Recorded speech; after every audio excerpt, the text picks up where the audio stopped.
दतमानिफ्राय फैनाय जादों। आंना बेमारा माबा स्पन्डिलाइटिस जादों। माने ट्रिटमेन्टआ बिराद लाबायमोन आङो दस्रा गुबुन डाक्टारफोरनाव बिराद थांबाय, नाथायबा हामनायखौ मोनाखै आरोखि आं। नाथाय आं दा बे इउटुबनि गेजेरजों बे बड'लेण्ड थेरापि सेन्टाराव थुब्लाव सारनियाव फैनानै मा होनोमोनलाय बेजों ट्रिटमेन्ट लाबाय थानानै सप्ता खनसेयावनो मोजां मोनबाय आरोखि आं। बेयाव फैनानैथ' जेनेबा बिराद माबाखौ माइन्डखौ रिलेक्स मोननाय जाबाय आरोखि। मानो होनबा सानाय सुनाया बिराद खमायलांबाय आंना। सिगाङावथ' बिदिनो बिराद गुबुन डाक्टारफोरनाव मेला थांदोंमोन आरोखि आं, नाथायबा इसिबां मानि सेटिसफेक्सन हामनायखौ मोनाखै आरोखि आं। दा बेयाव फैनानै आङो सप्ता खनसेसो नाजानायावनो 80%सोआ हामबाय आरोखि। आंना जानाया माबा स्पन्डिलाइटिस जादोंमोन।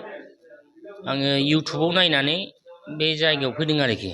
आगोलावथ' जि खस्थ'मोन, गोदोनाखौ आङो नायखिनो हायामोन। बिदिनो खामानि मावनो बिराद खस्थ' मोनोमोन। दा बेयाव फैनानै बिराद मोजां मोनबाय आरोखि आं। मारै होनोबा आङो माबा गोदोनाखौ नाजाबाय थानानै 24 डेससो आं नाजाफैदों आरोखि। दा बेनि माबा नाजानानै आं बिराद मोजां मोनदों आरोखि बे समावनो। आंना बेमारा माबा स्पन्डिलाइटिस जादोंमोन। माने कम्पिउटारावहाय जि गोबाव जहाबनाय जायो डिउटियावहाय। दा बे समावथ' खामानि मावनो थाल लानाय जायामोन। बेनिफ्राय जेब्लानाखि जायो होमबासो माने आन्दाज मोनबाय आरोखि सिरियास जाबा। दा बिदिनो थाल लायैजों जाबजों बिदिनो 1 बोसोरसो जादों। गुबुनावथ' नायजादोंमोन नायजानाया बिदिनो 9 माससो ट्रिटमेन्ट लादों आरोखि। खिन्थु बांद्राय मोजां मोनाखै आरोखि। मानो होनबा सानायनि मुलि जाबाल' बिदिनो बिनि मुलिनि रिएक्सन जोबबाथाय मा होनोमोनलाय साफिनो आरोखि।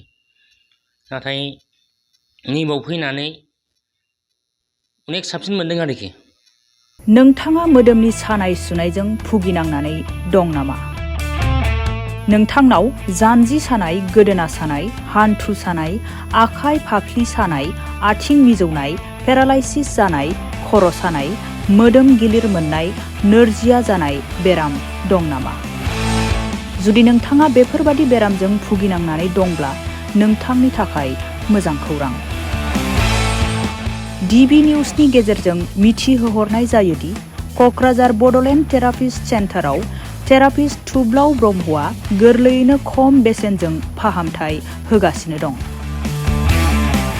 गोबां मिथिनो थाखाय 9974030738 मबाइल नाम्बाराव जगाजग खालाम।